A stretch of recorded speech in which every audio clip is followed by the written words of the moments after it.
Assalamualaikum warahmatullahi wabarakatuh. Channel ini membahas tentang dimensi sejarah Indonesia. Materi video ini diambil dari berbagai sumber. Buang energi negatif dan ambil sisi positifnya. Selamat menyaksikan. Serat Dharma Gandul bagian yang keempat. Lantas Nyi Ageng Ampel berkata lagi, "Cucuku, dengarkanlah. Aku akan menceritakan 4 kisah lama yang bisa dijadikan suri tauladan. Dalam sebuah kitab hikayat telah diceritakan di tanah Mesir, atau yang benar cerita di tanah Israel atau Israel. Penulis Dharma Gandul membuat kesalahan di sini. Ini membuktikan sang penulis bukan misionaris Kristiani seperti yang dituduhkan oleh beberapa kalangan akhir-akhir ini. Jika benar sang penulis adalah misionaris Kristiani, mana mungkin melakukan sebuah kesalahan semacam ini, di mana kisah Nabi Daud dikatakan cerita dari Mesir. Dalam kitab Perjanjian Lama sudah jelas diketahui Daud adalah orang Israel dan Raja Israel, dan seorang Kristiani tak mungkin akan salah jika bertutur tentang Daud dan Israelnya. Bahwa pernah suatu ketika putra Kanjeng Nabi Daud pernah merebut tahta ayahnya. Nabi Daud sampai harus meloloskan diri dari kerajaan dan sang putra mengukuhkan diri sebagai raja. Tidak berapa lama Nabi Daud berhasil merebut kerajaannya. Sang putra lari dengan menunggang kuda ke hutan. Kuda berlari tak bisa dikendalikan hingga sang putra tersangkut pohon dan batu dan tewas dengan tubuh tersangkut pada sebatang pohon. Itulah yang disebut hukum Allah. Ada lagi cerita dari Prabu Dewata Cengkar. Dia juga merebut tahta ayahandanya. Dikutuk oleh sang ayah menjadi raksasa. Setiap hari harus memakan daging manusia. Tidak berapa lama kemudian, datanglah seorang Brahmana dari tanah seberang ke Jawa yang bernama Aji Saka dan membawa kesaktian di tanah Jawa. Seluruh masyarakat Jawa mengasihi Aji Saka dan membenci Dewata Cengkar. Aji Saka diangkat menjadi raja. Dewata Cengkar dilawan hingga lari menceburkan diri ke samudra, berubah menjadi buaya. Tidak berapa lama kemudian meninggal. Ada lagi cerita dari negara Lokapala. Sang Prabu Danaraja berani melawan ayahandanya. Hukuman yang diterima juga tak jauh beda dengan cerita sebelumnya. Semua menemui kesengsaraan. Dan sedangkan kamu melawan ayah tanpa dosa, pastilah kamu menemui kesengsaraan. Jika kelak meninggal, pasti akan masuk neraka. Itulah hukum Allah bagimu. Mendengar penuturan sang nenek, sang Prabu Jimbun dalam hati merasa menyesal. Akan tetapi semua telah terlanjur. Nyi Ageng Ampel masih meneruskan penuturannya. Ketahuilah, dirimu itu diperalat oleh para ulama dan para bupati. Mengapa kamu menurut saja? Yang akan menerima kesengsaraan pastilah hanya dirimu seorang. Sudah kehilangan ayah, seumur hidup namamu akan tercemar. Kebanggaan apa yang kamu dapatkan unggul berperang dengan ayah sendiri yang patut dihormati? Walau kamu bertaubat kepada Yang Maha Kuasa, menurutku tidak akan diterima taubatmu. Kesalahan pertama, kamu berani melawan ayahanda sendiri. Kesalahan kedua, berani menentang raja. Kesalahan ketiga, membalas kebaikan dengan kejahatan, serta melakukan perusakan dan pembunuhan tanpa ada dosa. Ingat, Adipati Pronorogo atau Bathara Katong dan Adipati Pengging atau Adipati Andayaningrat tidak akan mungkin bisa menerima kehancuran Majapahit. Pasti mereka akan membela ayah mereka. Menghadapi hal itu saja sudah sangat berat buatmu. Banyak lagi penuturan Nyi Ageng kepada Prabu Jimbun. Sesudah sang Prabu selesai dinasehati, lantas disuruh pulang ke Demak serta disuruh mencari kemana perginya ayahandanya. Jika sudah ditemukan supaya diminta pulang kembali ke Majapahit. Sebelumnya diminta mampir ke Ngampel Gading. Akan tetapi jika tidak berkenan, tidak boleh dipaksa. Sebab jikalau sampai membuat kemarahan beliau lagi dan sampai mengeluarkan kutuk, pasti akan terjadi kutukan itu. Sesampainya di Demak, sang Prabu Jimbun melihat seluruh prajuritnya tengah bersukacita dan bersenang-senang merayakan kemenangan. Sedangkan para santri semua memukul rebana sembari berzikir, mengucap syukur dan suka di hati melihat sang Prabu pulang sembari membawa kemenangan. Sunan Benang menyambut kedatangan sang Prabu Jimbun. Sang raja lantas melaporkan pada Sunan Benang bahwa Majapahit sudah bisa dijebol. Seluruh kitab-kitab Buddha sudah dibakar semua, serta melaporkan bahwasanya ayahandanya berikut Raden Gugur lolos dari istana, sedangkan Putri Majapahit tewas. Sedangkan Patih Majapahit tewas di tengah medan peperangan. Putri Campa dibawa mengungsi ke Benang. Semua prajurit Majapahit yang menyerah dipaksa masuk Islam. Mendengar laporan sang Prabu Jimbun, Sunan Benang tertawa sembari mengangguk-angguk dan berkata kalau sudah sesuai dengan apa yang sudah dilihatnya secara gaib.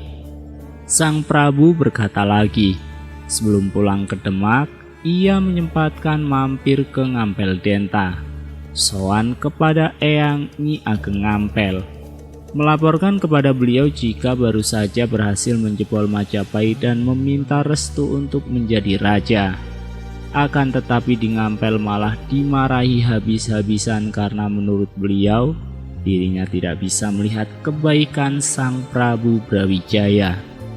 Sesudah itu diutus oleh beliau agar mencari jejak kepergian ayahandanya. Semua yang diucapkan Nyi Ageng Ngampel dihaturkan semua kepada Sunan Benang. Sesudah mendengar penuturan sang raja, di dalam hati Sunan Benang merasa menyesal, menyadari kesalahannya di mana dirinya tidak mengingat semua kebaikan sang Prabu Brawijaya yang telah diberikan kepadanya. Akan tetapi perasaan sesal itu segera ditepis dengan ucapan bahwasanya tindakan menjebol Majapahit itu sudah benar karena sang Prabu dan Patih tidak mau memeluk agama Islam.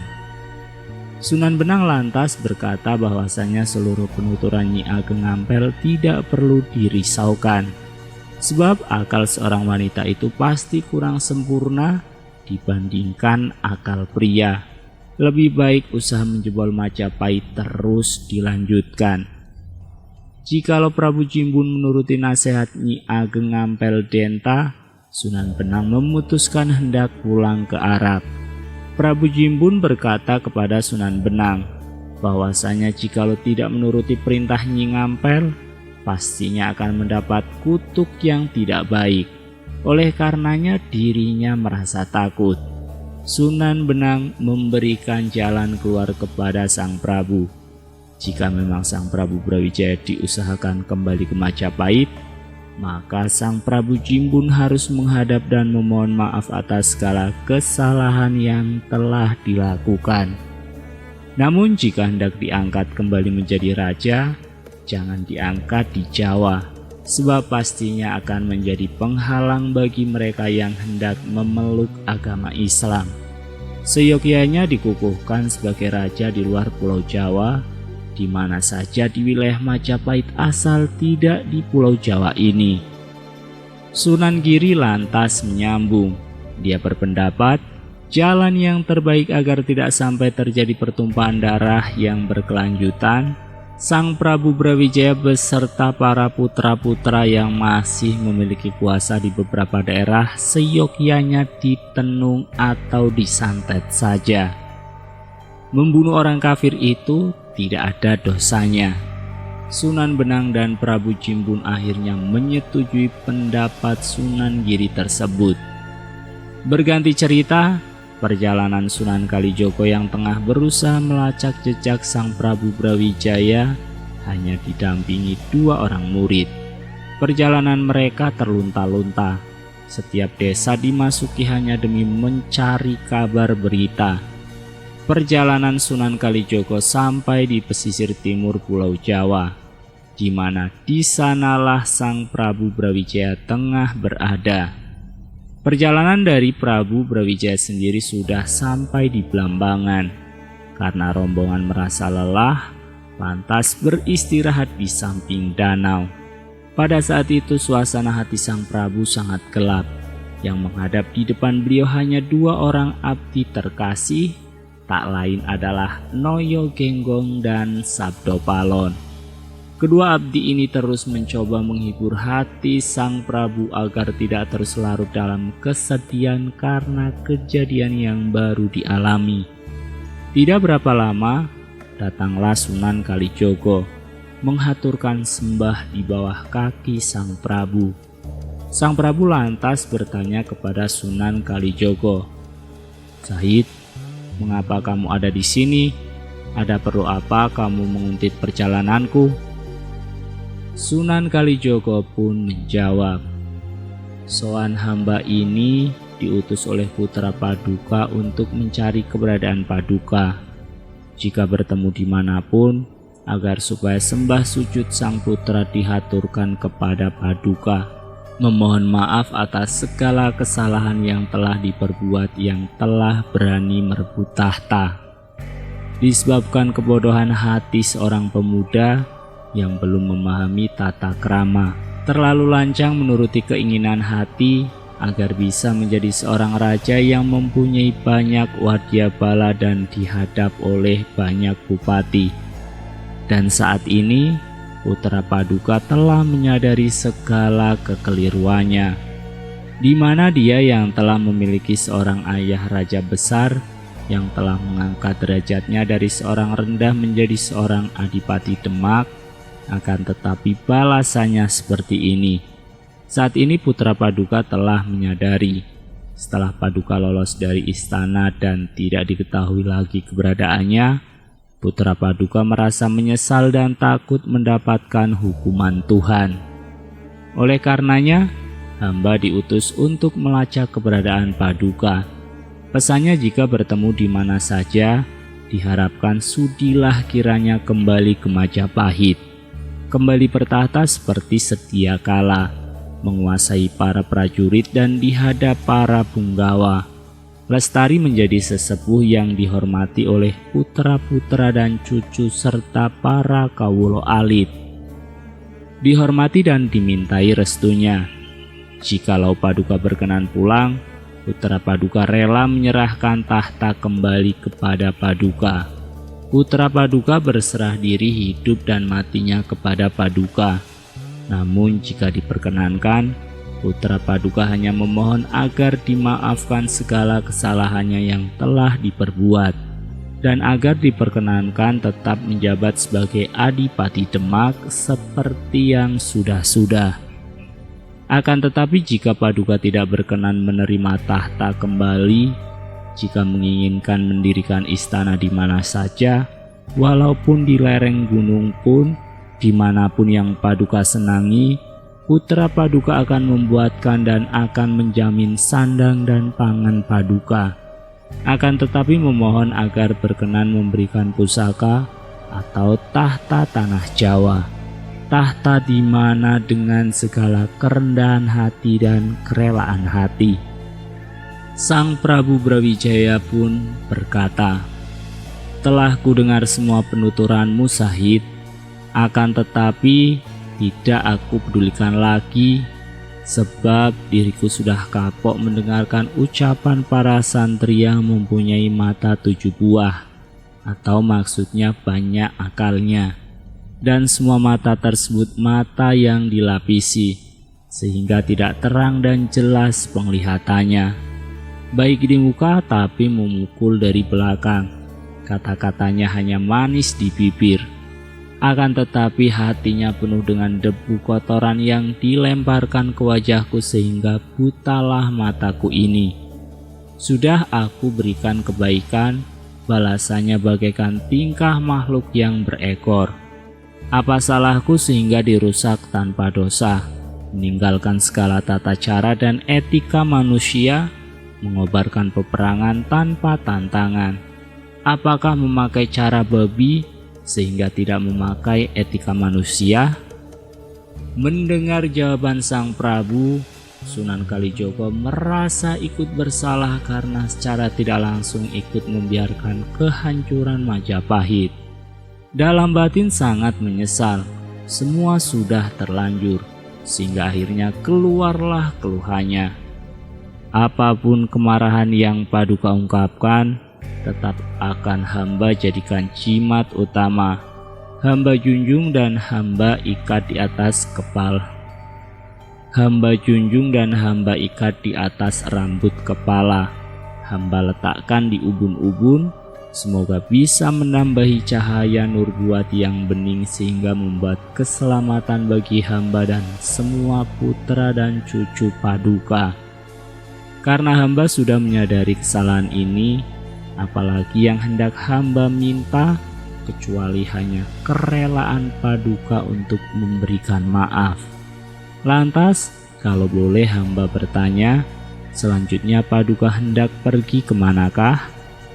Sang Prabu Brawijaya menjawab, sekarang aku memutuskan hendak ke Pulau Bali, menemui adikku Prabu Dewa Agung di Klungkung. Aku hendak memberitahu segala tindakan patah, menganiaya orang tuanya sendiri tanpa dosa. Aku hendak meminta adikku Prabu Dewa Agung untuk menghubungi seluruh raja bawahan Majapahit di luar Pulau Jawa, agar mempersiapkan diri dengan persenjataan perang lengkap. Serta aku hendak meminta tolong kepada adikku Prabu Dewa Agung agar Adipati Palembang diberitahu, jikalau kedua anaknya sesampainya di tanah Jawa sudah aku angkat sebagai bupati, akan tetapi tidak tahu jalan yang benar dan berani melawan ayah dan rajanya sendiri. Aku hendak meminta kerelaan Adipati Palembang untuk merelakan anaknya untuk aku bunuh. Bahkan melalui adikku Prabu Dewa Agung, aku hendak meminta tolong menghubungi Hong Te di China untuk mengabarkan bahwasanya putrinya yang menjadi istriku telah melahirkan seorang cucu baginya yang bernama Raden Patah atau Adipati Demak, tapi tidak tahu jalan yang benar, berani melawan ayah dan rajanya. Aku juga hendak meminta kerelaan Hong Te untuk merelakan cucunya aku bunuh. Tidak hanya itu, aku juga akan mengutus Prabu Dewa Agung untuk menghubungi keraton China, meminta bantuan prajurit dengan persenjataan lengkap, dan segera datang ke Bali bersiap menggempur Jawa. Pasti Raja China masih memperhatikan nama besarku. Pasti Raja China tidak tega melihat raja yang sudah bungkuk terlunta-lunta seperti ini. Nama besarku pasti akan membuat prajurit China bakal dikirimkan ke Bali.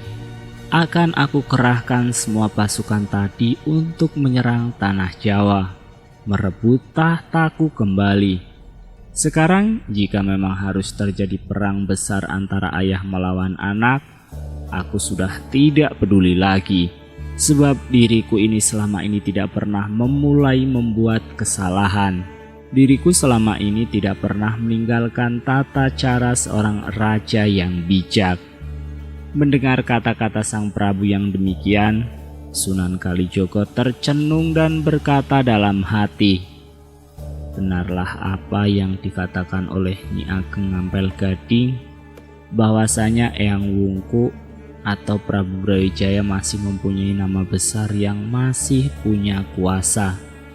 Sungguh tidak melihat diri sendiri, kulit yang sudah keriput, punggung yang sudah bungkuk, Jikalau sampai menyeberang ke Pulau Bali, pastilah akan terjadi perang yang besar yang dapat dipastikan kekuatan Demak tidak akan bisa menang.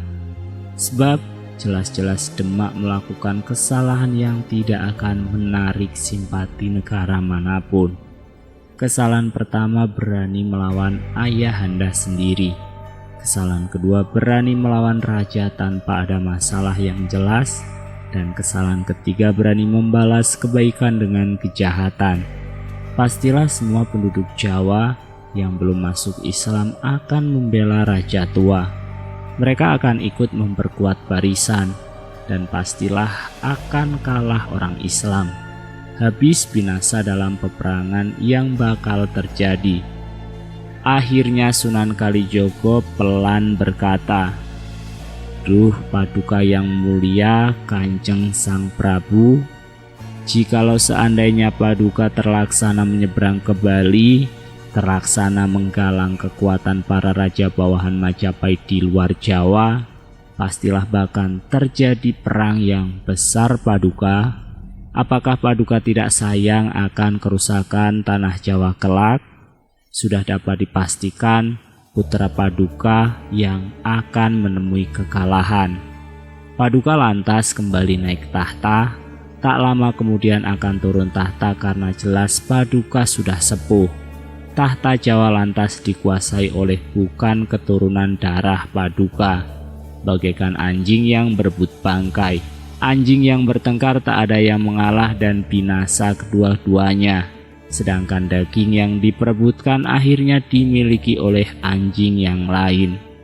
Sang Prabu Brawijaya menjawab, "Jikalau memang harus seperti itu kejadiannya nanti, semua aku pasrahkan kepada kehendak dewa yang maha lebih.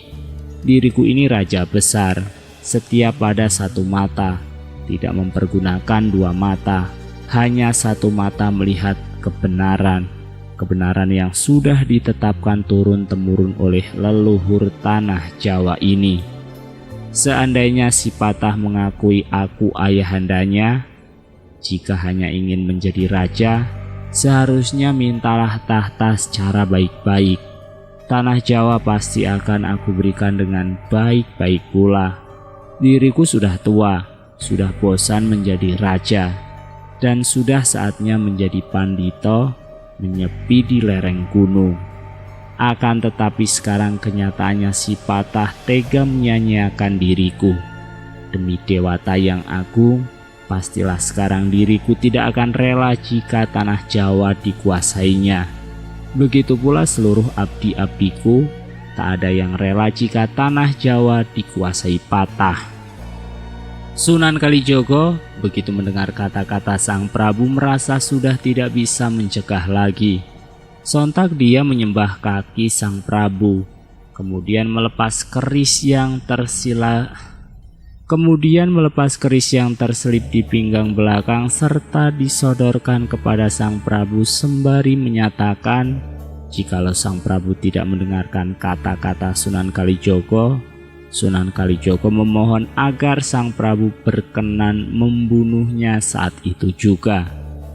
Sunan Kalijogo merasa malu jika kelak harus melihat peperangan besar terjadi di Jawa antara ayah dan anaknya. Melihat apa yang dilakukan oleh Sunan Kalijogo sedemikian itu, hati Sang Prabu beku dan teriris. Lama tak mampu bersuara. Dada beliau seketika sesak dan tak terasa meneteskan air mata Prabu Brawijaya. Bergetar suara Sang Prabu, "Sahid, duduklah kembali. Sudah akan aku pikirkan kembali kata-kataku. Akan aku renungkan lagi semua ucapanmu. Benar atau tidaknya, jujur atau bohong. Sebab aku khawatir apa yang kamu ucapkan semua tadi hanya bohong belaka. Ketahuilah Sahid, jika seandainya aku benar-benar pulang kembali ke Majapahit, lantas si Patah menghadap di hadapanku, kebenciannya tak mungkin bisa hilang, sebab merasa memiliki ayah orang Buddha Totok kafir kufur. Hanya sesaat dia bisa menghargaiku, lain hari pasti akan lupa lagi. Mungkin aku nanti bisa juga dikebiri atau disunat olehnya, atau mungkin bisa juga disuruh menjaga pintu gerbang belakang. Pagi sore dipaksa melaksanakan sembahyang, jika tidak bisa-bisa diguyur air di kolam dan dikosok tubuhku menggunakan daun alang-alang kering. Sang Prabu melanjutkan ucapannya kepada Sunan Kalijogo. Renungkanlah Sahid, bagaimana sedihnya hatiku, sudah tua, bungkuk, diperlakukan bagai anak kecil direndam di kolam sedemikian rupa. Sunan Kalijogo tersenyum sembari berkata, tak mungkin hingga sedemikian itu perlakuan putra Paduka. Sungguh kelak saya akan bertanggung jawab. Saya pastikan putra Paduka tidak akan berani berlaku sia-sia kepada Paduka. Jika masalah agama, semua tergantung kepada pribadi Paduka sendiri. Akan tetapi akan lebih baik jika Paduka memang berkenan berganti agama Buddha dengan syariat Rasul. Menyebut asma Allah, jikalau memang tidak berkenan, tidak juga menjadi masalah. Agama bukan jaminan. Tahu menemukan kesejatian. Keyakinan orang Islam yang utama hanyalah syahadat. Walaupun sholat jempalitan, manakala belum memahami syahadat, tetap saja dinamakan kafir. Sang Prabu berkata, apa syahadat itu? Aku kok belum tahu. Jelaskanlah, akan aku dengarkan. Sunan Kalijogo lantas mengucap kalimat syahadat. Ashadu alla ilaha illallah wa ashadu anna Muhammadar Rasulullah, yang artinya aku bersaksi tidak ada Tuhan yang sejati kecuali Allah, dan aku bersaksi Kanjeng Nabi Muhammad adalah utusan Allah. Lantas Sunan Kalijogo mengatakan lagi, manusia yang melakukan penyembahan ke arah kiblat semata akan tetapi tidak juga memahami maksudnya tetaplah dinamakan kafir. Dan lagi manusia yang menyembah sesuatu yang berwujud dan berwarna, itu disebut menyembah berhala. Maka oleh karenanya manusia wajib memahami dirinya dari lahir hingga batin. Manusia mengucapkan sesuatu harus tahu apa yang diucapkan. Sesungguhnya yang disebut Nabi Muhammad Rasulullah, Muhammad itu sejatinya adalah bagaikan makam atau kuburan. Badan sejati manusia ini atau ruh ibarat tempat tertanamnya atau melekatnya segala gejolak batin. Sesungguhnya yang mengucapkan syahadat adalah menyaksikan dirinya sendiri atau ruhnya sendiri sebagai utusan Allah, bukan naik saksi kepada Muhammad yang ada di Arab. Badan sejati manusia ini adalah percikan zat Tuhan, diibaratkan sebagai kubur atau makam segala rasa dan gejolak batin. Diri sejati sebagai Rasul atau utusan akan dapat dirasakan oleh ruh, bukan dirasakan bagai merasakan rasa makanan dan segala rasa panca indera, akan tetapi rasa sadar bahwa diri ini adalah utusan Tuhan. Rasul atau utusan atau ruh ini murni ilahi. Lullah atau dari Allah bisa juga diartikan bagai luluh. Seperti lumpur yang luluh, Rasulullah sesungguhnya adalah ilahi yang diselimuti oleh rasa negatif dan segala yang jelek. Muhammad Rasulullah, ruh adalah utusan Allah. Untuk menyadari pertama-tama harus memahami apa badan ini. Kedua, memahami segala keinginan atau gejolak batin, tahu badan halus. Sudah wajib semua manusia mencermati segala rasa atau gejolak batin yang ditimbulkan oleh badan halus. Rasa dan tedi atau semua gejolak batin yang halus itulah yang melekati Muhammad Rasulullah.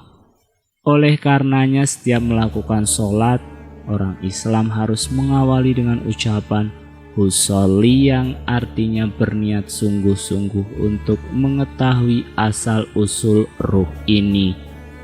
Raga manusia ini berasal dari bayangan ruh idlafi, yaitu Muhammad Rasulullah itu sendiri.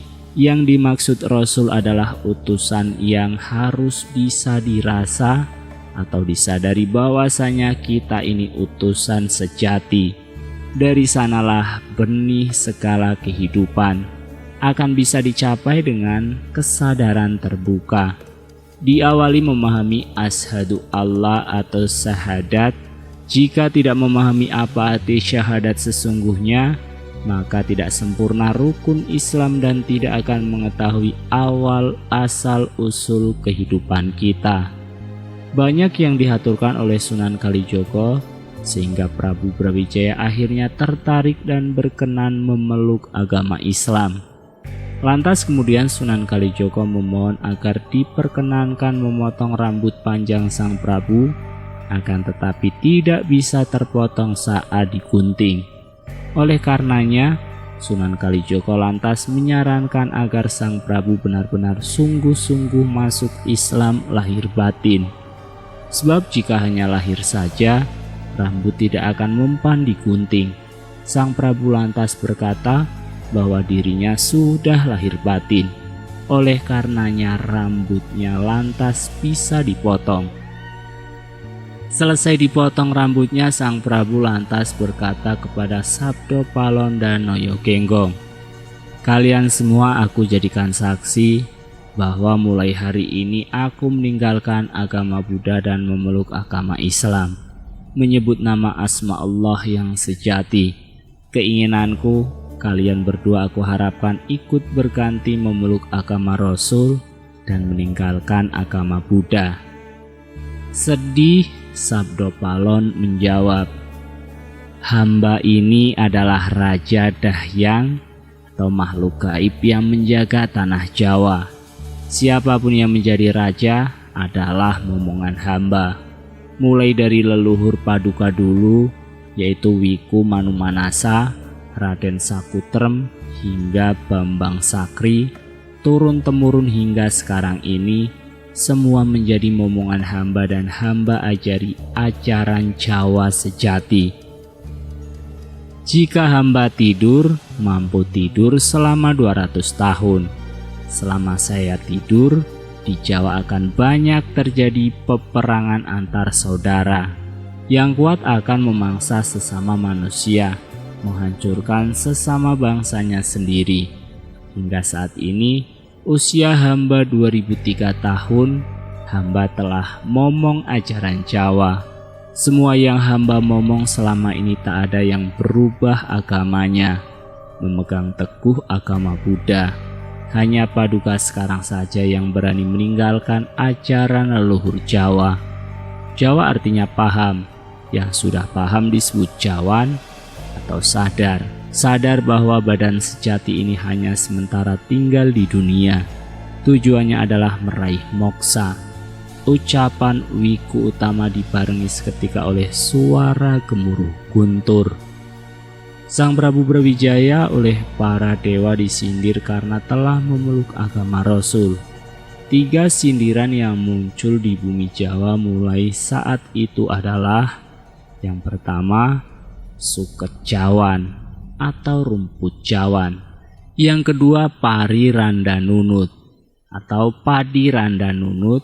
Rondo artinya janda, Nunut artinya ikut tinggal atau numpang. Randa Nunut seorang janda yang ikut tinggal atau numpang hidup. Dan yang ketiga, Parimpriyi atau Padimpriyi. Konon mulai saat itulah muncul padi dan rumput dengan nama seperti itu. Rumput Jawan maksudnya kesadaran yang telah rendah serendah rumput yang bisa diinjak-injak. Padi Rondo Nunut maksudnya padi atau makanan batin atau ajaran milik seorang janda yang tinggal numpang di rumah seseorang, alias kebenaran yang dimiliki oleh sekelompok manusia yang kehilangan pasangan sejati atau Tuhan yang numpang di Jawa. Dan Padimpriyi adalah padi yang kecil-kecil, maksudnya makanan batin atau ajaran yang masih berupa jenis yang kecil. Sang Prabu berkata lagi, Aku tanya lagi, bagaimana niatmu? Mau atau tidak meninggalkan agama Buddha berganti memeluk agama Rasul, menyebut nama Nabi Muhammad Rasulullah, panutan para nabi, dan menyebut asma Allah yang sejati? Sabdo Palon sedih berkata, silahkan Paduka sendiri saja yang masuk. Hamba tidak tega melihat kelakuan sia-sia mereka, seperti watak orang Arab. Sia-sia artinya suka menghukum atau menghakimi semua yang berbadan. Jikalau hamba berganti agama, jelas akan membuat tak berguna tujuan moksa hamba kelak. Yang mengaku paling mulia itu hanya orang Arab saja dan diikuti oleh orang Islam semua, memuji dan meninggikan kelompoknya sendiri. Menurut hamba, lebih baik tidak usah mengurusi atau menghakimi tetangga atau agama lain. Perbuatan semacam itu atau suka menghakimi agama lain hanya akan menunjukkan rendahnya pemahaman diri. Saya tetap menyukai agama lama, tetap suka menyebut Tuhan dengan nama Dewa yang Maha Lebih. Dan bersambung. Salam Rahayu. Wassalamualaikum warahmatullahi wabarakatuh.